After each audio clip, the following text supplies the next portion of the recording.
चलो आज बना के तैयार करते हैं ये बहुत ही सुपर सॉफ्ट नान खटाई, जिसे आज हम दो तरीके से बना करके तैयार करेंगे। तो इसे हम अवन के अंदर भी बनाएंगे और साथ के साथ इसे कढ़ाई में भी बना करके तैयार करेंगे। तो दोनों तरीके से आपके साथ ये शेयर करने वाली हूँ मैं। नान खटाई जो हम मार्केट से लेकर के आते हैं बिना अंडे के, बना करके इसे हम तैयार करेंगे। तो चलिए फिर स्टार्ट करते हैं इस अवन वाले एयर फ्रायर वाले नान खटाई को बनाना और साथ के साथ कढ़ाई वाली नान खटाई को बनाना। तो मैंने ये चीनी और इलायची को ले लिया है, दोनों को पाउडर फॉर्म में एक साथ ही कर लेंगे। मतलब कि चीनी को अच्छे से पीस लेना है, उसको पाउडर बना करके तैयार कर लेना है। आप शुगर का भी यूज़ कर सकते हैं, वो बहुत ही बारीक होती है तो वो मेल्ट हो जाती है बहुत ही आसानी से घी के अंदर या फिर बटर के अंदर। तो मैं यहाँ पे चीनी ले रही हूँ, तो इसे फ़ाइन इसका पाउडर बना के तैयार कर लेंगे। चीनी के साथ ही मैंने इलायची पाउडर को भी पीस लिया है ताकि उसका भी पाउडर बन जाए। अब सारी चीज़ों को मेज़र करने के लिए सेम कटोरी का यूज़ किया है मैंने। तो एक कटोरी के करीब सेम कटोरी से मैंने घी लिया और इसी का यूज़ मैंने चीनी के लिए भी किया था। तो मतलब नान खटाई बनाने के लिए एक कटोरी के करीब घी और एक कटोरी के करीब ही हमें शुगर लेना है। अब यहाँ पे क्या करेंगे कि चीनी और ये घी को अच्छे से मिक्स करना है हमें। तो चीनी का हमने पाउडर बना लिया था, उसे हम डालेंगे घी के अंदर और इसे दोनों को अच्छे से मिलाएंगे, अच्छे से मिक्स करेंगे। तो बस इसे तब तक मिक्स करना है जब तक घी में चीनी जो है वो बिल्कुल अच्छे से मिक्स नहीं हो जाती। तो आप यहाँ पे गाढ़ी घी का ही इस्तेमाल करें, पतला मतलब कि लिक्विड फॉर्म वाले घी का इस्तेमाल ना करें। यहाँ पे जो गाढ़ी घी होती है उसका इस्तेमाल कीजिएगा। अगर आपके पास घी गाढ़ी ना हो तो उसे आप 10 मिनट के लिए फ्रिज में रख दें। मतलब मेल्टेड घी को फ्रिज में रख देंगे ना तो वो इस तरीके से गाढ़ी हो जाएगी। तो इस तरीके से घी और चीनी को अच्छे से मिला के साइड में रख लेंगे। अब ड्राई इंग्रेडिएंट्स को मिक्स करते हैं। तो सबसे पहले ले लेंगे मैदा। तो मैंने एक कटोरी के करीब घी और एक कटोरी के करीब ही चीनी लिया है, तो यहाँ 1.5 कटोरी मैदा ले लिया मैंने। और साथ में हाफ़ कटोरी के करीब यहाँ पे ये बेसन लिया है मैंने। 2 से 3 चम्मच के करीब यहाँ पे सूजी ऐड कर दीजिए। अगर आप चाहें तो सूजी को स्किप भी कर सकते हैं। अच्छा, आप चाहें तो मैदे को ना गेहूं के आटे से रिप्लेस भी कर सकते हैं। मतलब अगर आप इसे हेल्दी तरीके से बनाना चाहते हैं, तो मैदे को आप गेहूं के आटे से रिप्लेस कर दीजिए। रिज़ल्ट अच्छे आते हैं लेकिन बहुत ज़्यादा सॉफ्ट नहीं बनती। जिस तरीके से मैदे से बनती है उतनी सॉफ्ट नहीं बनती, लेकिन ये हेल्दी वर्जन है। अगर आप हेल्दी तरीके से बनाना चाहते हैं तो मैदे की जगह आटे का यूज़ करें।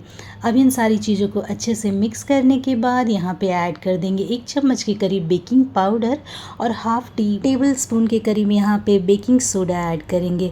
अब 2 चम्मच के करीब यहाँ पे मिल्क पाउडर ऐड कर किया है मैंने। आप चाहें तो इसे स्किप भी कर सकते हैं। अब सारे ड्राई इंग्रेडिएंट्स को अच्छे से सीव करेंगे ना तो आपकी जो कुकीज़ या बिस्किट है वो बहुत ही ज़्यादा सॉफ्ट बन के तैयार होगी। मतलब कि क्रिस्पी बनेगी, बहुत ज़्यादा खस्ता बनेगी।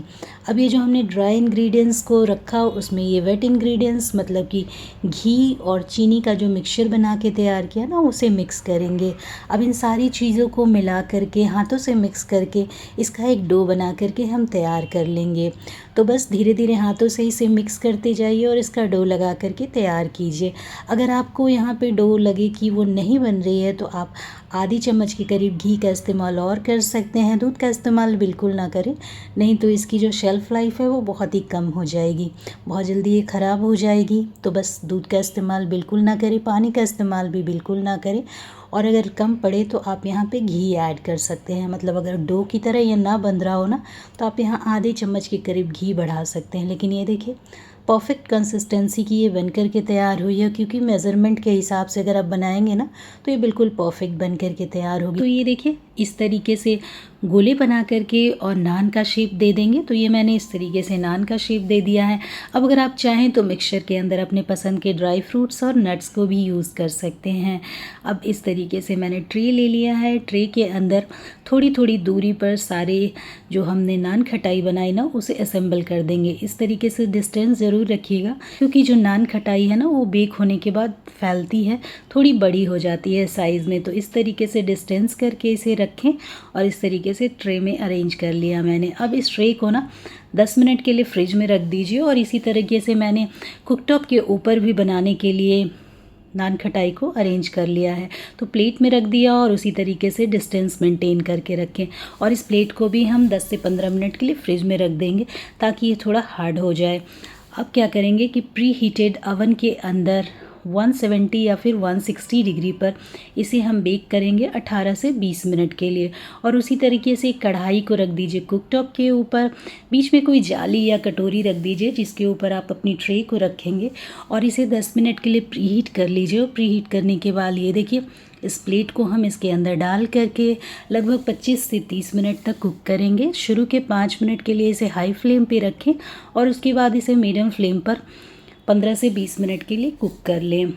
18 से 20 मिनट हो चुके हैं और ये देखिए हमारे अवन वाली जो नान खटाई है वो बिल्कुल परफेक्ट तरीके से बन करके तैयार हो गई। अगर आपकी नान खटाई में इस तरीके से क्रैक्स आ रहे हैं ना, मतलब आपकी नान खटाई बिल्कुल परफेक्ट बन करके तैयार हुई है। तो ये देखिए हमारी नान खटाई जो है वो बिल्कुल परफेक्ट, क्रिस्पी और बहुत ही ज़्यादा सॉफ्ट बन करके तैयार होती है, मतलब कि खस्ता बनकर तैयार हुई है। तो इसे रखते हैं साइड में, अवन के अंदर से निकाल करके इसे तुरंत ठंडे में रख दें, मतलब पंखे के नीचे रखें। और ये देखिए हमारी कढ़ाई वाली नान खटाई भी लगभग 22 से 25 मिनट में बिल्कुल अच्छे से बेक होकर के तैयार हो चुकी है। तो कढ़ाई वाली नान खटाई को सिर्फ़ और सिर्फ नीचे से हीट मिलती है, इसलिए नीचे से थोड़ी डार्क कलर की हो जाती है, बट ऊपर से ये इस तरीके से हल्के कलर की ही रहती है। लेकिन अवन जो है उसके दोनों रॉड ऑन रहते हैं, तो बस वो ऊपर और नीचे दोनों से कलर उसके ऊपर गोल्डन की तरह आ जाता है। तो बस इस तरीके से ये भी कुक है और जो हमने अवन के अंदर बेक किया वो भी कुक है। तो दोनों नान खटाई जो है वो बिल्कुल परफेक्ट तरीके से कुक हो चुकी है, बन करके तैयार हो चुकी है। अवन के अंदर से और कढ़ाई के अंदर से नान खटाई को निकाल करके पंखे के नीचे 10 मिनट के लिए रखें। जब ये बिल्कुल अच्छे से ठंडी हो जाए ना, उसके बाद ही इसे डीमोल्ड करें। गरम गरम अगर आप इसे डीमोल्ड करेंगे तो ये टूट जाएगी, क्योंकि ये इतनी खस्ता और सॉफ्ट होती है कि ये टूटने लगेगी। तो इसे बिल्कुल अच्छे से ठंडा होने दीजिए, उसके बाद ही इसे ट्रे से बाहर निकालें। 10 से 15 मिनट हो चुकी है और ये देखिए हमारी नान खटाई जो है वो बिल्कुल अच्छे से ठंडी हो चुकी है। तो बस अब इसे डीमोल्ड कर लीजिए, निकाल लीजिए और उसके बाद किसी एयर टाइट बॉक्स के अंदर इसे आप स्टोर करके लगभग 1 महीने के लिए रख सकते हैं। ये बिल्कुल ख़राब नहीं होती और खाने में भी बहुत ही शानदार लगती है, बिल्कुल क्रिस्पी बन करके तैयार होती है, बहुत ही ज़्यादा यमी और बहुत ही ज़्यादा टेस्टी बनती है। तो ये अवन के अंदर वाली नान खटाई है, तो जिसे मैं आपको तोड़ करके दिखाती हूँ कि ये कितनी सॉफ्ट और कितनी ज़्यादा यमी बन के तैयार हुई है। तो ये देखिए इस तरीके से आप इसे तोड़िए, ये देखिए कितनी जालीदार और बढ़िया बन के तैयार हुई। इसी तरीके से हमारी ये कढ़ाई वाली नान खटाई है, ये भी बहुत ही ज़्यादा सॉफ्ट और नरम बन कर के तैयार होती है। तो बस इन दोनों नान खटाई में फ्लेवर और टेस्ट बिल्कुल एक जैसे ही होते हैं। बस कुक करने का तरीका दो अलग अलग तरीके से मैंने आपके साथ शेयर किया है। अगर आपके पास अवन या फिर एयर फ्रायर नहीं है ना, तो आप इसे कढ़ाई में भी बेक कर सकते हैं, बहुत ही ज़्यादा परफेक्ट बेक होती है। ये देखिए कितनी सॉफ्ट बनती है। तो इस तरीके से आप घर पे बहुत ही आसानी से कढ़ाई में, अवन में या फिर एयर फ्रायर के अंदर नान खटाई बना करके तैयार कर सकते हैं और उसे महीनों एंजॉय कर सकते हैं। रेसिपी अच्छी लगी हो तो फैमिली एंड फ्रेंड्स के साथ ज़रूर शेयर करें।